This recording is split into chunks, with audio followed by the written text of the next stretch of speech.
Hello my dear friends and welcome to my YouTube channel technical with the Saurabh Ganguly. And आज का हमारा topic है servo motor. यानी servo motor क्या होती है, उसके कैसे उसका वर्क करती है और उसके यानी मैकेनिज़्म इनकी उसका डायग्राम अंदर से कैसा होता है, उसको मैं एक्सप्लेन करने जा रहा हूँ। और इस वीडियो को मैं हिंदी में बना रहा हूँ क्योंकि मेरे फ्रेंड्स की रिक्वेस्ट आई कि भैया जी हिंदी में वीडियो नहीं जिससे हम भी समझ सकें। तो मुझे वीडियो को समझाना है, ना कि मेरे को वीडियो को मेरा बनाना पर्पस है। तो किसी न किसी लैंग्वेज मैं दोनों लैंग्वेज में बना रहा हूँ, हिंदी और इंग्लिश। सो ओके, मेरा टॉपिक है सर्वो मोटर। सो बिना देरी करते हुए आगे बढ़ते हैं। ठीक है। मैंने इसमें कुछ टॉपिक लिए हैं कि व्हाट इज़ सर्वो मोटर, उसके मैकेनिज्म, उसके वर्किंग प्रिंसिपल एंड उसको कंट्रोल कैसे करते हैं, यानी कंट्रोलिंग सर्वो मोटर। ओके। तो मेरा फर्स्ट है व्हाट इज़ सर्वो मोटर। तो सर्वो मोटर क्या है? तो देखो, इसमें मैंने इसको डायग्राम से आप देख रहे होंगे, एक सर्वो मोटर कैसी दिख रही है आपको, इस तरीके की सर्वो मोटर होती है। ठीक है। तो सर्वो मोटर क्या है इसका बता दूं मैं आपको। यानी कि एक डीसी मोटर होती है, जैसे कि आपने देखोगे, आपने खेला होगा, यानी देखा होगा ना, बचपन में छोटी छोटी मोटर आती हैं डीसी मोटर, जिसमें हमें कुछ खिलौने से होते हैं, उसमें निकलती हैं छोटी छोटी गाड़ियों में, उसको भी लेते हैं। और डीसी मोटर बड़ी भी होती हैं, सब टाइप की होती हैं। तो उस डीसी मोटर के साथ में कुछ मैकेनिज्म लगाए जाते हैं, जैसे कुछ गियर बॉक्स, कंट्रोलिंग सर्किट, है ना, और पोटेंशियो या एनकोडर, कुछ ऐसे मैकेनिज्म लगा के उसको हम एक इलेक्ट्रॉनिक्स की तरह डिवाइस को बना देते हैं। होती है वो इलेक्ट्रिकल ही है, लेकिन इलेक्ट्रॉनिक्स की तरह बन जाती है वो। ठीक है। अब क्या होता है, उस मोटर को हमें जितना एंगल घुमाना है वो उतना एंगल पे वो रोटेट करती है। और जितना हमें लीनियर पे उसको ड्राइव कराना है उतना वो लीनियर करती है। यानी कि उसको हम उसकी स्पीड को, उसके यानी कि टॉर्क को कंट्रोल कर लेते हैं। ठीक है। हम एक साधारण मोटर को कंट्रोल नहीं कर सकते हैं, वो हमने उसको दो ही होते हैं, या तो स्विच ऑन या स्विच ऑफ। अगर किसी बैटरी से कनेक्ट करके डीसी मोटर को अगर स्विच ऑन करेंगे तो वो सीधी अपने यानी कि रोटेट करने लगे अपनी स्पीड के अकॉर्डिंग। वो यानी कि उसमें कोई भी हमारा मैकेनिज्म नहीं होता कि इसको हम रोक सकें बीच में, लेकिन इसमें ये फीचर्स अच्छा होता है। इसी को ये बहुत यूज होती है। और इसका यूज कहाँ होता है? इसका यूज यानी कि जो रोबोटिक कार होती हैं वहाँ पे यूज होता है, प्लेन्स में यूज होता है, जिसकी विंग्स होती हैं, पंखुड़ी होती हैं, इसको कितना रोटेट एंगल पे रखना है उसमें यूज होती है। रोबोटिक मशीन होती है उसमें यानी यूज होता है। और रोबोटिक आर्म होती हैं, इसके लिए ये बहुत यूज है। जैसे कि आपने देखा कार कंपनी में, कार मैन्युफैक्चर कंपनी में, जहाँ यानी कि जो भी पार्ट्स उसमें ऑब्जेक्ट होते हैं उनको होल्ड करने के लिए, कार्स को वेल्डिंग करने के लिए, तो कितना एंगल पे वो रुकी रहती हैं, वो सब इसमें सर्वो मोटर का यूज होता है। तो जैसे कि आप समझिए होंगे सर्वो मोटर क्या होती है। ठीक है। तो अब सर्वो मोटर कितने प्रकार की होती है, कितने प्रकार से यूज किए जाते हैं। यानी कि एक रोटरी एक्चुएटर और लीनियर एक्चुएटर। यानी कि हम रोटरी एक्चुएटर में यूज करते हैं, और लीनियर, रोटरी का मतलब एक सर्कुलर वे में घूमना कोई चीज़, उसमें यूज कर सकते हैं। और लीनियर जैसे कि कोई यानी कि एक सिंपल, यानी कि एक स्ट्रेट लाइन में कोई भी चीज़ को मैं किसी एक्चुएटर को इसमें सेट करके इसको यूज करते हैं। वो देखते हैं आगे कैसे होता है। ठीक है। अब इसको हम ढंग से समझते हैं, सर्वो मोटर क्या है। सर्वो मोटर एक इलेक्ट्रिक डिवाइस है जो किसी भी ऑब्जेक्ट को पुश एंड रोटेट करने के लिए ये यूज होती है। ठीक है। और इसमें इसका मेन पर्पस क्या होता है? सर्वो मोटर मेन पर्पस ये होता है किसी भी वस्तु को किस एंगल पर हमें रोटेट कराना है, 0 से 90, 19 से 180, और कितनी हमें टॉर्क देना है। क्योंकि इसमें क्या होता है कि इसमें स्पीड यानी कि स्पीड को ज़्यादा हम प्रिसाइज वो नहीं रखते हैं ज़्यादा मेन, इसमें टॉर्क ज़्यादा यूज होता है, तो टॉर्क के लिए इसको यूज किया जाता है, यानी इसका टॉर्क हाई रखते हैं। ठीक है। तो ये दो प्रकार की होती हैं, एसी और डीसी सर्वो मोटर। जिसे हम डीसी करंट से चलाते हैं वो डीसी सर्वो मोटर होती हैं, जिसे एसी करंट से इसको ड्राइव कराते हैं वो एसी सर्वो मोटर होती हैं। ठीक है। तो ये हमने समझा सर्वो मोटर क्या होती है। अब इसके यानी कि इस जो सर्वो मोटर होती है उसमें किन किन कंपोनेंट्स का यूज होता है। जैसे उसमें एक मोटर होती है, वो डीसी हो सकती है, एसी हो सकती है, कोई सी भी हो सकती है। रिडक्शन गियर बॉक्स होता है। रिडक्शन गियर बॉक्स में आप समझ सकते हैं, यानी कि छोटी छोटी गियर होती हैं और वो इसको रिडक्शन करते हैं, यानी उसको कितना घूमना है कितना नहीं घूमना है। ठीक है। एनकोडर होता है। एनकोडर का मतलब ये होता है कि उसको जो भी जो वो घूम रहा है, जो मोटर घूम रही है, रिडक्शन गियर घूम रहा है, वो कितना घूम रहा है, कितना उसे घूमना चाहिए, कितने कब रुकना चाहिए, ये सारे इन्फॉर्मेशन कंट्रोल सर्किट को देता है एनकोडर, जो वो चौथे नंबर पे लिखा हुआ एनकोडर। इसको एनकोडर जो होता है, और एक होता है यानी कि पोटेंशियोमीटर, ये दो होते हैं, इनको अलग अलग यूज किया जाता है। पोटेंशियोमीटर को डीसी सर्वो मोटर में यूज किया जाता है, एंड एनकोडर को किया था हमें एसी सर्वो मोटर में। आगे हम इसको अच्छी तरह से समझते हैं, ठीक है। तो आगे मैंने समझाया सर्वो मोटर के मैकेनिज्म को समझते हैं। यहाँ आपको दिख रहा होगा कि सर्वो मोटर, ठीक है। तो जैसा कि आपको दिख रहा है, मैंने इसको थोड़ा, हाँ ठीक है, जैसा कि आपको दिख रहा है आपको दो सर्वो मोटर दिख रही हैं, ठीक है। एक है हमारी ये वाली हमारी डीसी सर्वो मोटर एंड ये वाली हमारी एसी सर्वो मोटर, ठीक है। तो इसमें देखो क्या क्या मैकेनिज्म यूज हुए हैं। ये देखो, ये रिडक्शन गियर बॉक्स है, ये देखो रिडक्शन गियर बॉक्स है। और ये डीसी मोटर है जो सिंपल मोटर होती है ना। और ये देखो कंट्रोल सर्किट है इसकी, और ये देखो पोटेंशियोमीटर है। और यहाँ पर पोटेंशियोमीटर ना होकर यहाँ इसका यहाँ पे क्या किया था, एनकोडर यूज होता है यहाँ पे। ये इसका सर्किट है, कंट्रोल सर्किट है। और ये इसकी आउटपुट शाफ्ट है, यहाँ इसकी ये वाली आउटपुट शाफ्ट है, ये वाली, ठीक है। तो देखो इसमें क्या है, हाई स्पीड, ये यहाँ आपको दिख रहा होगा। देखो मैं इसको जूम करके दिखाता हूँ, ओके सॉरी। ये देखो यहाँ लिखा है high speed and low torque. तो शुरू में क्या होता है, यानी कि इसमें इसका लो टॉर्क होता है और हाई स्पीड रहती है। उसको कंट्रोल करने के लिए ये सारा जो मैकेनिज्म है, यानी कि मैं इसको रेज कर देता हूँ, ठीक है, ओके। यानी अब एक मिनट, ये जो दिख रहा है, इसके जो हाई टॉर्क को इंक्रीज करने के लिए और हाई स्पीड जो होती है उसको रिड्यूस करने के लिए इसको यूज किया जाता है, जो गियर बॉक्स है। इसके थ्रू हम इसके एंगल को, यानी कि इसके एंगल को बनाते हैं, यानी कितने एंगल से कितने एंगल को रोटेट करता है, ठीक है। तो ये इसका मैकेनिज्म होता है। आगे चलते हैं, इसके और अच्छी तरह से इसको समझते हैं, ठीक है। अब इसका, यानी कि एक मिनट थोड़ा बैक चलते हैं। हाँ, थोड़ा इसका वर्क बता दूँ क्या क्या होता है। जो आपको ये गियर बॉक्स दिख रहा है, ये मैंने बता दिया क्या करता है।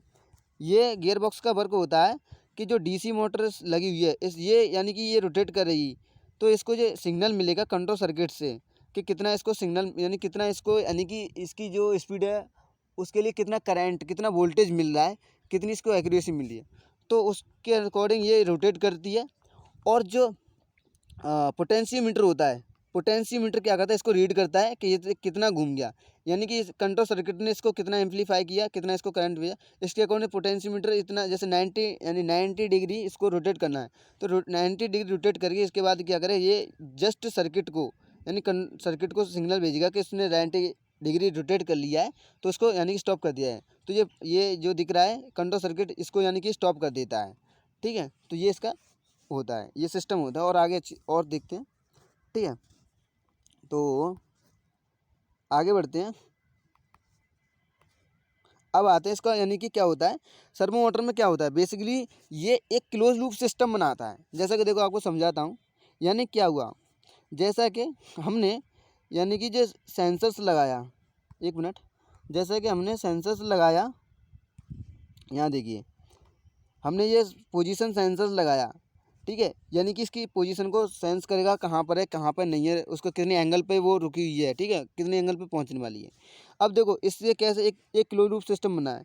ये यानी कि टारगेट पोजीशन है इसका, और ये यानी कि एक्चुअल पोजीशन है। शुरू में इसकी पोजीशन यहाँ पे यानी कि 0 एंगल पर है, और टारगेट पोजीशन यानी कि 90 एंगल पर है, ठीक है। 0 to 90 एंगल पर इसको रोटेट करना है। तो ये जो भी इसको प्रोसेस करेगा, ये इस क्लोज लूप सिस्टम के थ्रू ही करेगा। यानी कि क्या होगा, कंट्रोलर क्या करेगा, जो माइक्रो कंट्रोलर होता है वो मोटर को यानी कि सिग्नल भेजेगा रोटेट करने के लिए। उसके बाद जो गियर बॉक्स होता है वो मोटर गियर बॉक्स को, यानी कि जो गियर होते हैं उनको रोटेट कराएगी। और उसके बाद यानी कि जो एक्चुअल पोजीशन से जो हमारे टारगेट पोजीशन है उसको इसको फाइंड करेगी, ठीक है। तो ये क्या होता है, एक टारगेट बना लेता है, यानी कि इसका जो यानी कि सिस्टम होता है एक तरह से क्लोज लूप बन जाता है। ये देखो ये क्लोज लूप बन जाता है, यानी कि अपने ये जो इसमें फीडबैक होता है वो फीडबैक के थ्रू अपने आप को रन करते रहते हैं। यानी कि इसके एंगल को कितना जाना है, कितना घूमना है, वो सब इसका वर्क करना होता है, ठीक है। इसके बाद आगे हम समझते हैं कि इसका वर्किंग प्रिंसिपल क्या होता है। वर्किंग प्रिंसिपल से मेन होता है, हमें इसमें डीसी सर्वो मोटर यूज करें, एसी सर्वो मोटर यूज करें, इससे कोई फ़र्क नहीं। हमें वर्किंग प्रिंसिपल का इसका मेन पर्पस ये होता है कि इसकी जो टॉर्क है उसको इंक्रीज किया जाए, और इसका जो क्या कहते हैं, जो स्पीड है उसको लो किया जाए। यानी कि टॉर्क को बढ़ाया है। तो इसमें आपने देख रहे हैं आप यहाँ पे कि इसका जो गियर बॉक्स है उसके जो आरपीएम है माइनस कितने 60 डिग्री रह गए और इसको टॉर्क को क्या किया गया है, हाई किया गया है। ठीक है। और इसमें जो पोटेंशियोमीटर है, इसका वर्किंग प्रिंसिपल में कहता है पोटेंशियोमीटर जितना ये घूम जाए, इतना ये टर्न हो जाए, उसको उसको सिग्नल करता है कि हाँ इतना 90 डिग्री ये रोटेट कर चुका है। और जस्ट यानी कि ये कंट्रोल सर्किट को सिग्नल भेजेगा पोटेंशियोमीटर कि ये रुक जाए। ठीक है। तो ये वर्किंग प्रिंसिपल इसकी ये कहलाती है शॉर्ट में। क्योंकि ये मैकेनिज्म जो भी होता है गियर असेंबली, इसका काम यही होता है कि ये जो इसकी जो आरपीएम है उसको रिड्यूस किया जाए और इसके टॉर्क को हाई किया जाए। ठीक है। इसके लिए इसका वर्किंग प्रिंसिपल ये कहता है। और आगे देखते हैं। हाँ, तो जैसा कि वर्किंग प्रिंसिपल के अनुसार हम समझते हैं कि शुरू में मान लीजिए इसका इनिशियल पॉइंट इसकी 0 पे रहा है। ठीक है।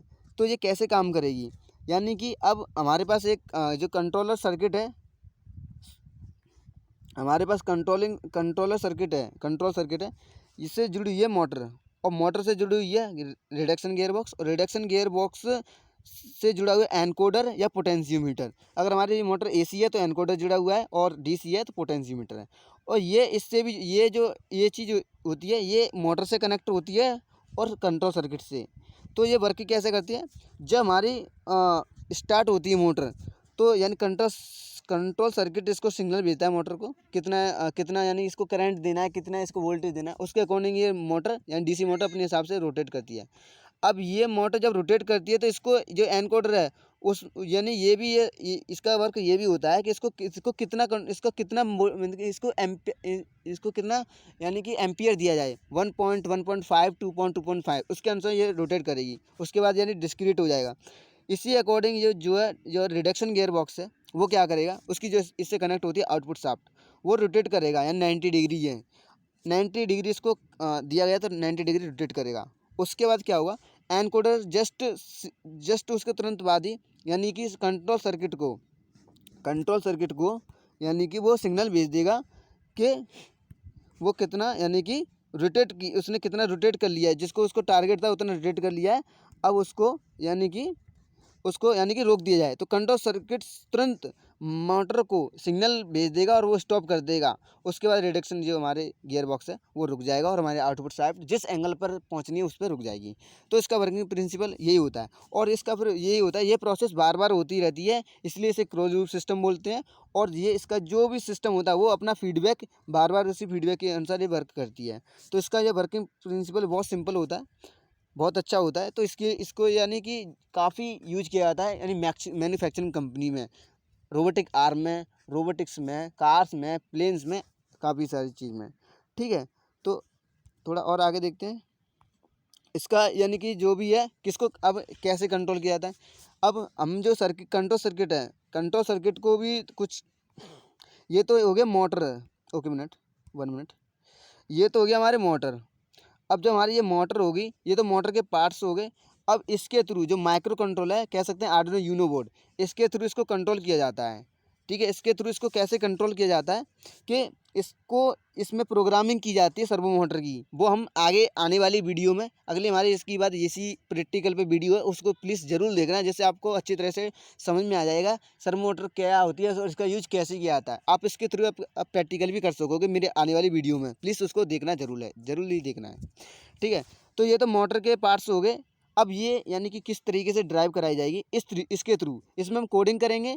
कोडिंग करने के बाद उसको यानी कि सिमुलेट करेंगे, जिससे ये यानी कि कितने एंगल पर हमें रोटेट करानी है, ये सारा हम सब इसके यानी कि फंक्शन में यानी कि फिल कर चुके होते हैं। ठीक है। और ये PWM का मतलब होता है पल्स विद मॉड्यूलेट सिग्नल, यानी ये पल्स विद मॉड्यूलेट सिग्नल पर ही वर्क करती है। यानी कि इसमें पल्स विद मॉड्यूलेटर यानी कि वो होती हैं पिन्स, उस पर हम अटैच करते हैं। और एक होती है आउटपुट, वो सिग्नल पिन, इसमें पिन होती है 3, जिसमें आगे अभी बताता हूँ। ठीक है। तो इतना समझ में आ गया। इसको यानी इसके थ्रू कंट्रोल करेंगे, और इसकी वेव्स का जो फॉर्म होता है वो ये होता है, इसके थ्रू इस वेव्स में ये वर्क करती हैं। ठीक है। तो आगे चलते हैं। अब आ गया माइक्रो कंट्रोलर के थ्रू मैंने जैसा कि आपको बताया आर्डिनो यूनो बोर्ड। तो आर्डिनो यूनो बोर्ड इस तरीके से वर्क करता है। ठीक है। क्या होगा, जो सर्वो मोटर है यानी कि सर्वो मोटर के यानी इससे कनेक्ट होगा, सर्वो मोटर में 3 पार्ट्स होते हैं, एक सिग्नल पिन होती है, ठीक है ना, और एक सिग्नल पिन होती है हमारे पास जिसमें देखो लिखा है, यानी कि ये वाली मान लो, ठीक है, ये वाली, और ये एक होती है प्लस पिन, एक माइनस, इसको हम कहते हैं ग्राउंड, GROUND, ग्राउंड। और ये होती है हमारी एक V5 वोल्ट, V5 या V3 वोल्ट के लिए कनेक्ट कर देते हैं। तो ये सर्किट डायग्राम और इसकी जो कोडिंग है वो मैंने अगली वीडियो में इसको यानी कि बता रखा है, सो प्लीज़ उस वीडियो को जरूर देखें। तो यही सर्वो मोटर होती है, इससे इस तरीके से कनेक्ट करके इससे बहुत बहुत सारी चीज़ में यूज किया जाता है। तो इसके बहुत लाभ हैं, प्लीज़ इस वीडियो को भी देखना। Thank you so much, please subscribe and like my video. Thank you.